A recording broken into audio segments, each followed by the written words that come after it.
한국사 영상 촬영하도록 할게요. 오늘은 내용이 좀 짧습니다. 빨리빨리 합시다. 오늘 한국사 이제 저번 시간에 우리나라가 강화도 조약을 통해서 개화를 했던 내용을 했어요. 우리가 강화도 조약, 이거는 최초의 근대적 조약이었지.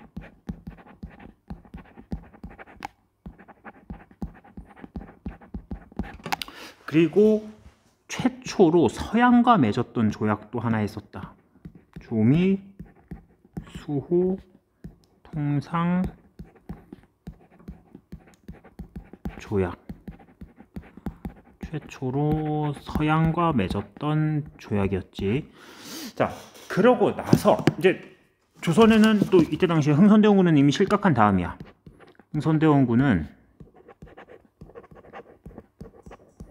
그 최익현의 상소를 통해서 최익현이 계속 상소를 올리거든요. 최익현이라는 사람은 양반 유생 출신인데 엄청나게 좀 이렇게 꼬장꼬장한 사람이었나봐.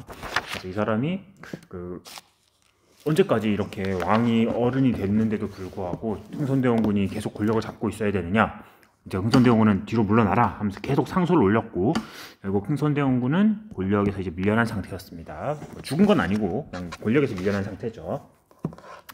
이런 배경들 속에서 시작된 게 조선의 개화 정책입니다.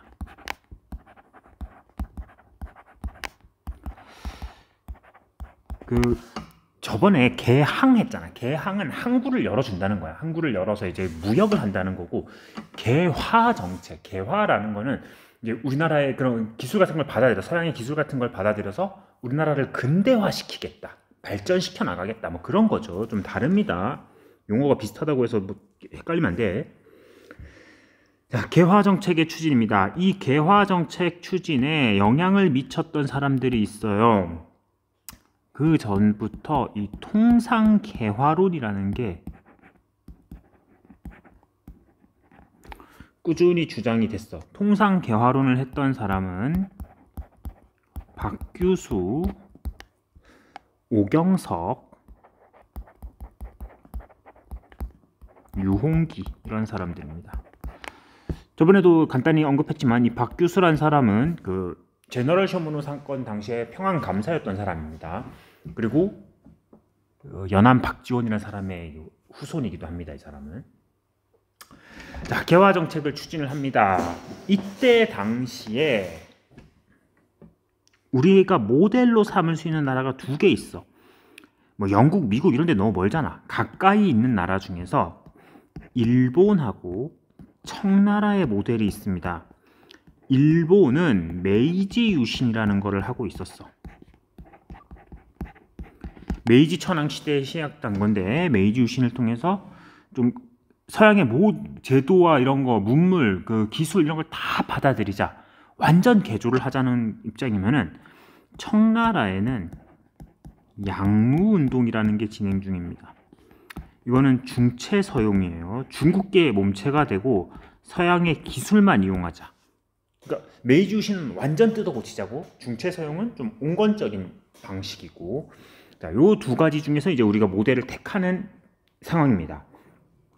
개화 정책이 추진이 되는데, 개화 정책 추진해서 개화 정책을 추진하는데 컨트롤 타워가 필요하잖아. 이 핵심 부서, 컨트롤 타워로 통리기무아문이라는 거를 설치를 했어요. 통리기무아문. 개화 정책의 핵심 부서.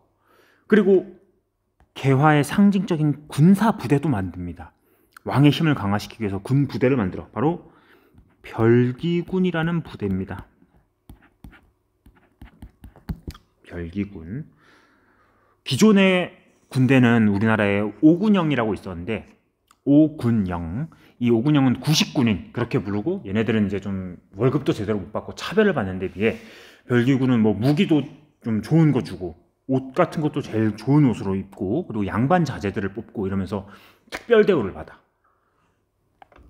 그 얘기는 기존에 있던 오군영 출신의 구식군인들의 불만이 점점 쌓이고 있습니다. 이건 나중에 더 얘기를 합시다. 이모군란하고 관련되는 얘기입니다. 자, 그리고 개화 정책을 추진하면서 만들었던 기구 더 얘기를 해봅시다. 기기창이라고 해서 무기를 만드는 공장을 만들고, 방문국, 우편과 관련되는 부서였어요. 그리고 전환국, 이거는 전화,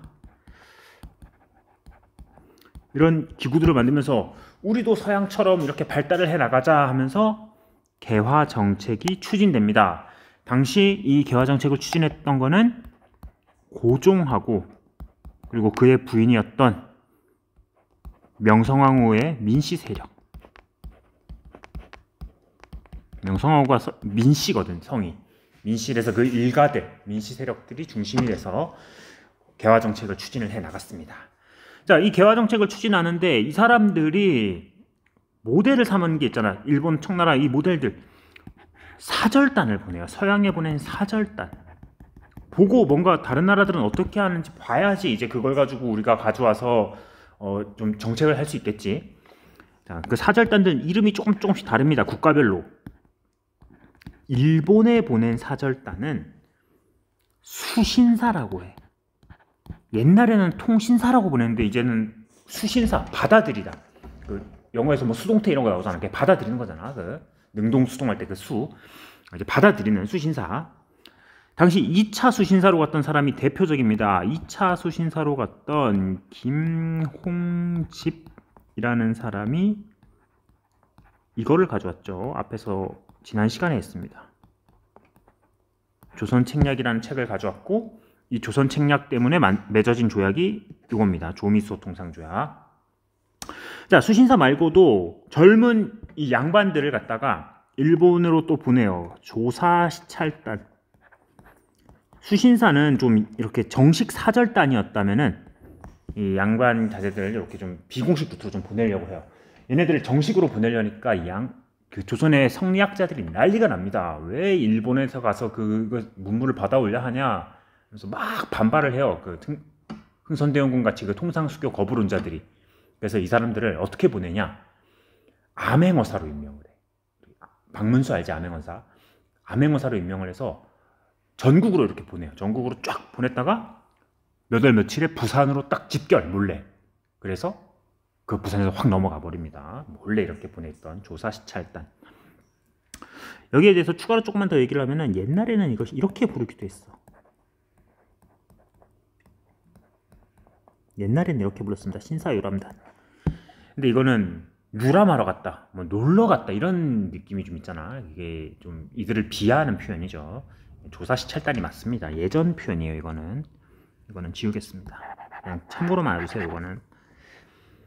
자, 다음에 미국으로 보낸 사절단. 이거 지난 시간에 했다. 미국으로 보빙사라고 보냈었어요. 보빙사. 다음에 청나라에도 사신을 보냅니다. 청나라에 보낸 사절단은 영선사라고 합니다.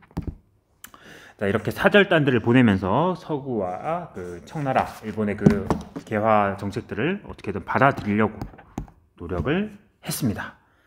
됐습니다. 오늘 정말 짧죠. 오늘 여기까지 하도록 하고 책 밑줄 꼭 긋고 옵니다.